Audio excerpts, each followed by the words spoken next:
धर्मानगरमध्ये खर्रा खायला न दिल्यावरून 3 मित्रांमध्ये झालेल्या भांडणात एकाचा मृत्यू झाला। खरं तर भांडणाच्या वेळी मित्राच्या ब्रेसलेटने त्या तरुणाच्या डोक्याला मार लागला। त्यानंतर रुग्णालयात उपचारादरम्यान त्याचा मृत्यू झाला। पोलिसांनी सदोष मनुष्यवधाचा गुन्हा दाखल केला आहे आणि दोन्ही तरुणांना अटक केली आहे। पुढील तपास अजनी पोलीस करीत आहे। मेडिकल मधून एक तोंडी माहिती प्राप्त झाली की एक साहिल विलास वहिले याचा मेडिकल मध्ये आणल्याबरोबर मृत्यू झालेला आहे।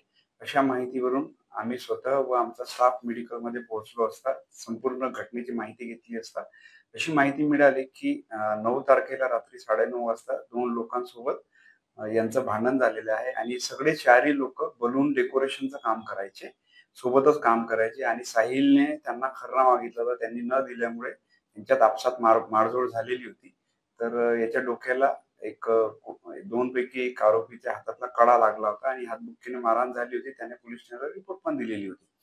तर त्या अनुषंगाने त्याने रिपोर्ट दिल्यावर तो घरी न जाता तो बाजूलाच घराच्या बाजूलाच एका ठिकाणी झोपला होता। त्याच्या वडिलांनी त्याला घरी नेले दिवसभर। तो दिवसभर घरी झोपलाच राहिला आणि रात्री त्याला चांगलं न वाटत असल्यामुळे मेडिकल मध्ये नेले असता त्याचा तिथे मृत्यू झाला।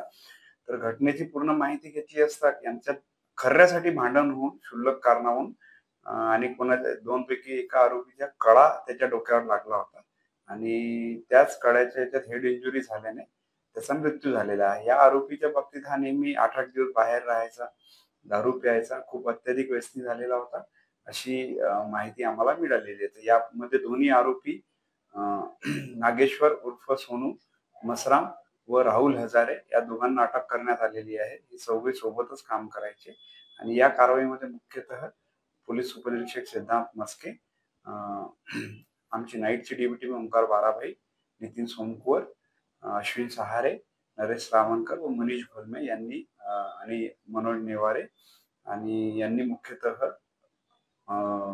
अटक करण्यात आणि पुढचा तपास करण्यात सहकार्य केलेले आहे।